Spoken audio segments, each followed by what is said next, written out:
प्रभु जिज्ञासां कृतवान् साधो किमस्थितौ नवस्थितौ ततो महाजनो मत्तो हेल्या च प्रहस्वै कथं तिष्ठत् भोदण्डिं मुद्रामेतुं किमिच्छत् लतापट्टाख्यं चेरुर्भटते प्राणोमं निशिमं च व्यासुप्रावतत्यं भवत्येवजा एवमुक्ताशीघ्रं नन्दी तत्समीप्ता कियद्दूरे ततो गत्वा इष्टा सिन्धु समीप्ता घटे दण्डिं साधु चित्तनित्रियस्तदारुचितां प्रणिं दृष्ट्वा विस्मयं परं जिजु दृष्ट्वा तदाख्यं चैव लतादिकं चैव मोच्चो नप्तद्भुविलत्सङ्गो बलिपुत्रः ततः चिन्तान्तो भवत् तदा तु दुष्टो कान्तो वचनं चेदं ब्रवीत् किमर्थं केते शोकासापो दत्तनन्दिन्या तच्चते तेन सर्वं हि कर्तुं चातन संशया अतः तमयामुवां चातो भविष्यन् जावातु वचनं कृत्वा प्रकाशं गतस्तदा दृष्ट्वा च दण्डिनं भक्त्या नत्वा प्रवासार्थं समस्त चापराधं मे दुष्टतो सन्निधौ एवं पुनः पुनः नत्वा महाशोकाकुलो भवत् उवाच वच्मि नन्दं विल्पन्तं विलोक्य मारोधिं शृण्मद्वाक्यं मम पूजा बहिर्मुखा मम आज्ञा च दुर्बुद्धे लकं लब्धं दुःखं मुहुर्मुहुः तत्सुप्ता भगवद्वाक्यं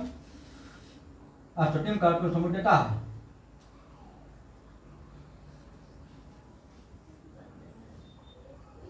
अब आगे की कथा कहते हैं कि 60 बनिया यात्रा से पूर्व मंगलकारी कार्यों को कर करके और ब्राह्मणों को दान दे करके अपने नगर को चला। अब जब बनिया कुछ मार्ग चला तो भगवान ने अपने मन में सोचा कि इनको बहुत बड़ा दुख प्राप्त हुआ है, अब परीक्षा लेकर के देख लेनी चाहिए कि इनका हृदय शुद्ध हुआ कि नहीं हुआ, इनका झूठ बोलना छूटा कि नहीं छूटा, सत्य सत्य भाषण देना छूटा कि नहीं छूटा, इसकी परीक्षा ले ली जाए। अतः दंडी स्वामी का रूप धारण करके 60 बनिया से प्रश्न किया, हे साधु। अब दंडी स्वामी का रूप धारण करके 60 बनिया के सामने भगवान प्रकट हो गए। उन्होंने प्रश्न किया कि हे साधु, तुम्हारी नौका में क्या वर्तमान है? धन के घमंड में चूर हुए बनिए ने उत्तर दिया कि हे दंडी, तुम क्यों पूछते हो? क्या तुम्हारी इच्छा द्रव्य लेने की है? क्या आप चोर हैं? यदि आप चोर हैं तो आप ऐसे स्थान पे जाएं जहां पर धनी लोग रहते हैं। मैं तो एक साधारण बनिया हूँ और तुम तो यही कहावत चेष्टा कर रहे हो, मांगे भीख पूछे गांव की जमा। आप तो 60 सन्यासी हैं, पूछ रहे हैं तुम्हारी नाम क्या है?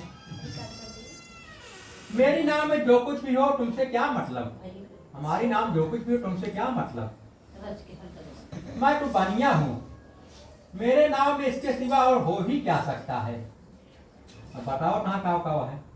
हरर बहेड़ा बड़ गुलर बनास पाती बच्चन आग बबुरी भिंडग तेज पारा है। मुस्की मुलेठी माघी मिरच मजूम फल केसर कपूर काजू कासनी छुहारा है। पीपर पिट परास बिंद पिपरा मूल आंवला अजवाइन और आलू बुखारा है। चंचल चिरौंजी चोवा चंदन सुचारु चीनी इलायची लवंग लोहबान सोडा खारा है। तेज पात धनिया सौंफ जीरा काली मिर्च और हींग हल्दी आदि गरम मसाला है। सालिम सुपारी सुरती शहर बनारस की, बनारस सुरती ले कथा कानपुर ले यही श्वेत कटनी का काला है। जवा खार जहर मार जावित्री जाफरान सिधिया सुहागा सोठ अमिलता सयाला है। अब नारियल कहाँ के नहीं, यही बहुत बड़ा बड़ा गोला कलकत्ता वाला। शहर सफेदा सीब साधा नमक सेठा गरी गरी केर गोला बड़ा कलकत्ता वाला है। हे दंडी, मेरी नौका में यही सब वर्तमान है जो मैंने बताया, यही सब मेरी नाव में है। और जो आप सोच रहे कि धन धान्य है, मेरे नाव में धन धान्य कुछ भी नहीं है। इस प्रकार बनिया का कठोर वचन सुनकर के दंडी स्वामी ने कहा, आप बहुत सत्य बोल रहे हैं, इसमें झूठ कुछ भी नहीं है, आपका वचन सत्य हो। दंडी महाराज इस प्रकार कह करके उस स्थान से चलकर सागर के समीप एक ही जगह पर बैठ गए कि देखिए अब क्या होता मैं देखूंगा। उनके जाने के बाद बनिया ने अपना नित्य कर्म किया और तत्पश्चात उसने नौका की ओर देखा। नौका जल के ऊपर आ गई थी, जो नीचे थी वो ऊपर आ गई थी। वह आश्चर्य में पड़ गया जब उसने नौका पर चढ़कर उसका पर्दा हटा करके देखा तो नौका में से जवाहिरात हीरा सोना चांदी सब गायब मिला और जो कुछ उन्होंने बताया था वही नौका में मौजूद हो गया। अब बनिया मूर्छित होकर के पृथ्वी पर गिर पड़ा कि होश आने पर वह जो है बहुत चिंतित हुआ कि ये क्या हो गया। अब 60 बनिया के दामाद ने 60 बनिया, सब भगवान बुद्धि फेरा कहाँ 60 बनिया दामाद थे। 60 बनिया के दामाद ने 60 बनिया से कहा, शोक में चिंता क्यों न हो, शोक में चिंता न करो, क्योंकि श्रेष्ठ विद्वानों का कथन है कि मैं तुमसे बड़ी हूँ, तुम मुर्दे को जलाती है, मैं जीते को जलाती हूँ, इसलिए आप चिंता न करें, नहीं तो आप भी जो है जीते जी जल जाएंगे। हे पिता, आप बुद्धि फेर दें, 60 बनिए दामाद बुद्धि का फेर दें। हे पिता, आपको उन्हीं दंडी स्वामी का शाप है, व्यर्थ में चिंता न करें, माल पुनः मिल जाएगा, है दंडी का शाप, उनसे जा मांगो क्षमा विनय पूर्वक आप। इसमें संदेह नहीं है, दंडी स्वामी के सामने जा करके उनसे क्षमा मांगो, वही आपकी इच्छा पूरी करेंगे। क्योंकि प्रणत पाल रघुनायक करुणा सिंध खराय, गए शरण प्रभु राखी है सब अपराध विसार, मोह मूल बहुशूल प्रद त्यामहो त्यागहु तम अभिमान, भजहु राम रघुनायक कृपा सिंधु भगवान। जो पुरुष करते नित्य मेरा ध्यान धर, मैं तृप्त करता हूँ उन्हें शुभ योग क्षेम प्रदान कर। इस प्रकार दामाद की बात सुन करके 60 बनिया दंडी के पास गया और भक्ति पूर्वक दंडवत किया। अब जान है भगवान में, और उनसे आदर पूर्वक बोला, हे प्रभु, मैंने आपके समीप जो झूठ बोलने का अपराध किया है उसे क्षमा कीजिए, क्योंकि मैं अपराधी जन्म का नख सिख भरा विकार, दुख तुम दाता दुख भंजना मेरी करो बात। इस प्रकार 60 बनिया बार बार कहकर दंडवत किया तथा बहुत बड़े शोक में व्याकुल हो गया। 60 बनिया को अत्यंत विलाप करते हुए देखकर, अत्यंत रोते हुए देख करके दंडी स्वामी ने कहा, हे साधु रोवो मत, तुमने पूजा करने का वादा किया किंतु अभी तक आपने नहीं किया है, इसलिए हे मूर्ख, मेरी ही आज्ञा से बार बार तुझको दुख प्राप्त हुआ है। दंडी स्वामी का कथन सुनकर के 60 बनिया पुनः स्तुति करता है, कैसे? नारद ते शुक्र व्यास रतै, मुनि स्वामी तऊ को पार ही पावै, जाहि अनादि अनंत अभेद सुभेद अछेद निरंतर गाय, गावै निर्गुण पय गुणधारी प्रभु जग में नित्या कर खेल रचावै, मूर्ख तथा अनजान यहाँ हम जान कहाँ तुम्हारो गुण पावे। हे भगवान, आपकी माया से ब्रह्मा इत्यादि देवता भी मोहित हो जाते हैं, और मैं तो एक साधारण इंसान हूँ, मैं आपकी माया में मोहित हो गया था, इसी से मैंने जो है सत्य सत्य भाषण कर दिया। मैं आपके शक्ति को नहीं जान रहा हूँ, मैं तो मूर्ख हूँ, मैं आपको कैसे जान सकता हूँ, मैं माया में ही हूँ। अब आप मेरा अपराध क्षमा कीजिए और मैं अपने वैभव के अनुसार आपका पूजन करूंगा। मैं आपकी शरण में आया हूँ, अतः मेरा पूर्व धन दे करके मुझे दे करके मेरी रक्षा कीजिए। इस प्रकार 60 बनिया की भक्ति युक्त बात सुन करके दंडी स्वामी प्रसन्न हो गए और 60 बनिया से क्या बोले, धन का घमंड प्यारे मन से दूर करो, दौलत खजाना सब यहीं पर रह जाना है, अल्पकाल जीवन पे राम पर ध्यान धरो, आए जहाँ से वहीं पर फिर जाना है, झगड़े और लड़ाई का कुछ भी है काम नहीं, काहे को किसी से बैर तुमको बढ़ाना है, लाखन में एक बात तुमको बता रहा हूँ, काहू को सताओ अंत में मरी जाना है, काहू को सताओ मत अंत में मरी जाना है, नर काम क्रोध लोभ तथा प्रलोभन से सदैव मुक्त है, वह प्राप्त करता है मुझे शुभ आचरण से युक्त है। ऐसा कह करके दंडी स्वामी ने बनिया को वरदान दिया कि तुम्हारी इच्छा पूर्ण होगी, अर्थात तुम्हारा द्रव्य तुम्हें वापस मिल जाएगा। इस प्रकार मनोकामना सिद्ध करके दंडी स्वामी भगवान वहीं पर अंतर्ध्यान हो गए। इसके बाद 60 बनिया ने जब आकर नौका देखा तो नौका जो है हीरे जवाहरात सोना चांदी इत्यादि से भरी हुई थी और जो बोला वो गायब था। बनिया ने लोगों से कहा कि भगवान की कृपा से मुझे जो है मेरी मनोकामना सिद्ध हुई है। इसके पश्चात वह बनिया अपने बंधुओं सहित उसी स्थान पर श्रद्धा पूर्वक भगवान का पूजन ब्राह्मण को बुला करके और पूजन की सामग्री खरीद करके और ला करके और ब्राह्मण को बुला करके भगवान का पूजन करके उनकी कृपा से घर के लिए प्रस्थान कर दिया। और प्रसन्न पूर्वक सत्यदेव के प्रसाद से नाव की सब चीजें संभाल कर और दामाद और नौकरों को साथ लेकर के साथ बनी अपने देश को रवाना हो गया। कुछ समय बाद वह अपने नगर के समीप पहुंचा तो दमाद से बोला, वह देखो रत्नपुर नगर दिखाई पड़ रहा है। इस प्रकार कहकर उसने अपने डब की रक्षा करने वाले नौकर को अपने घर भेज दिया। जब रूपनगर में पहुंचा तो साथ की स्त्री को देख करके हाथ जोड़ करके वचन बोला कि आपके पति और दामाद सब लोगों के साथ बहुत सा धन लेकर के नगर के समीप आ गए हैं, नगर के पास आ गए हैं। दूत के मुख से यह वचन सुनकर के उस पतिव्रता पत्नी ने प्रसन्न होकर के उसी समय अपनी कन्या से कहा, तुम सत्यनारायण भगवान का पूजन करो, मैं जल्दी ही पट का दर्शन करके आती हूँ। ऐसा कह करके वह पट का दर्शन करने चली गई और कलावती ने अपनी माता की तरह इस तरह की बात सुनकर के बहुत जल्दी सत्यनारायण की पूजा को समाप्त कर दिया। अब जल्दबाजी में भगवान का प्रसाद ग्रहण करना भूल गई और बिना प्रसाद ग्रहण किए ही अपने पट का दर्शन करने के लिए चली गई। इससे भगवान उनके ऊपर नाराज हो गए और नाराज होकर के क्या किया, उनकी पट की नाव को धन के सहित डूब दिया।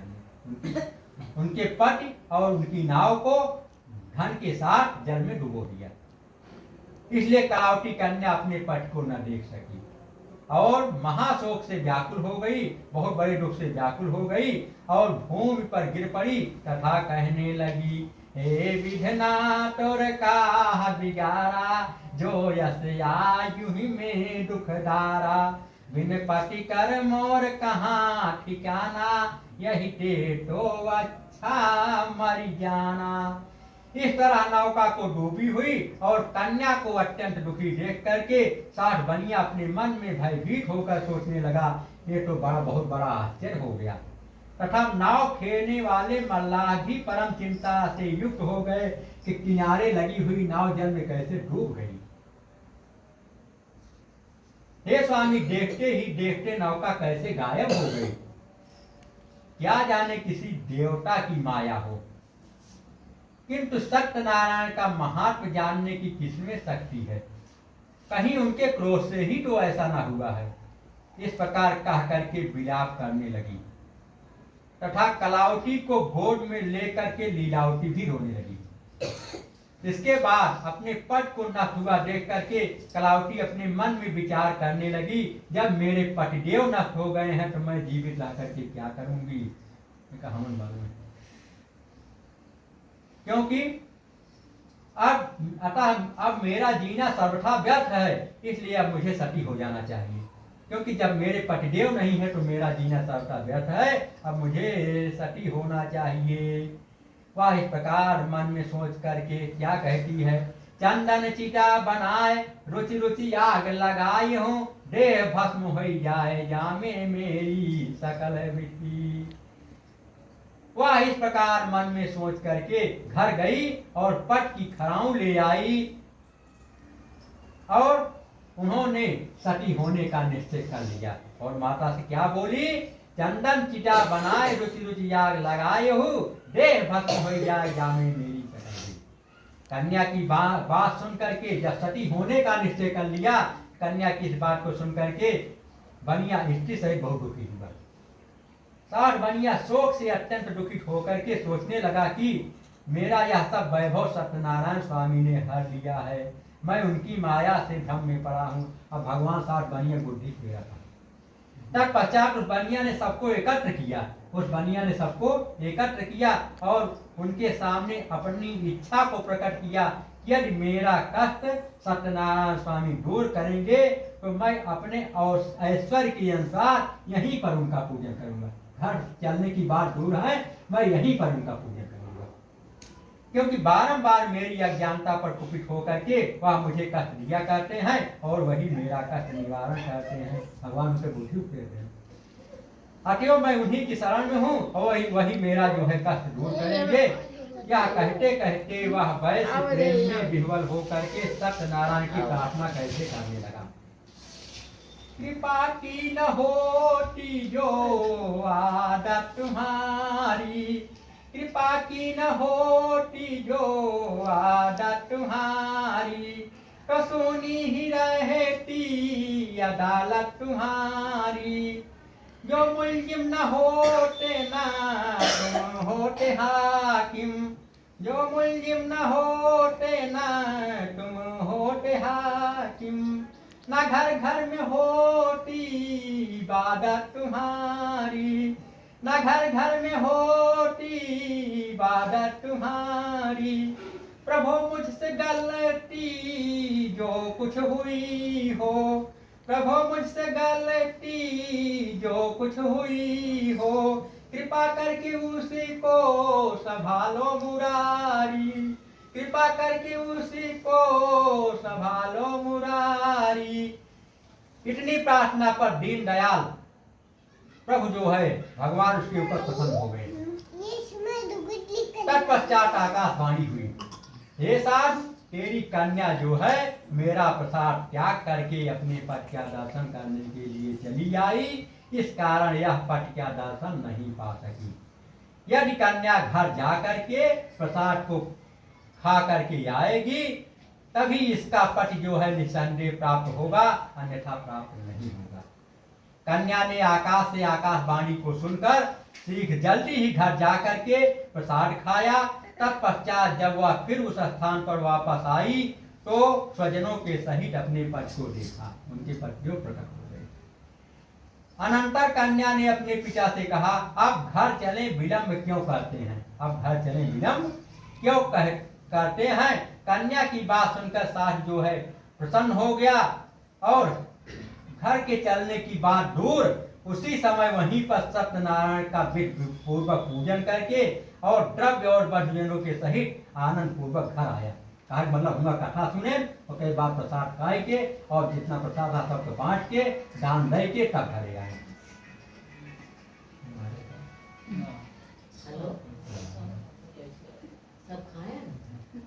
धन धान्य के धन द्रव्य और वधुजनों के साथ आनंद पूर्वक प्रसन्नता पूर्वक अपने घर आया।